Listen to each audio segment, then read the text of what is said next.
ננקה את המברשות שלי. לא ניקיתי אותם מאז יולי. אנחנו במרץ. אוי פופוי, דסקסטן. יש לי קערה כזאת, אני פשוט שופכת אליה קצת סבון. סיפה מים. נתחיל מהמברשת של המייקאפ. שיקוי, יש פה שיקוי. אוי לא, אני כבר צריכה להחליף את המים. מה זה? לא, אין לזה צורה. אני נגלת מעצמי ואני עדיין משתמשת במברשת הזאת כל יום.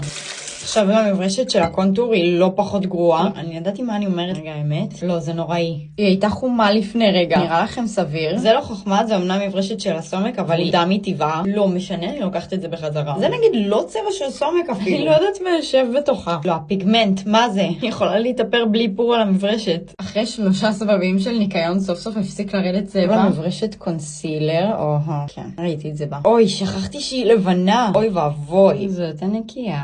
קיצר די חלס, הבנו את הקונספט, נתתי להם חפיפה ממש טובה. אתם מבינים ש9 חודשים לא שטפתי אותם? זה נוראי. אימא לכמה בקטריות. ככה אני נותנת להם להתייבש קצת, בתפיחות קלות כמובן. אני מוציאה עוד קצת נוזלים. לא, לפני ואחרי שלהם לא סביר. עכשיו אני לוקחת אותם, אני מניחה אותם ככה לשבת כדי שהם יתייבשו כמו שצריך, לילה טוב יפות שלי. ואני לא חוזרת אליהם עד שהן מתייבשות לגמרי. פליז תזכירו לי לשטוף אותם מדי פעם, זה מזעזע.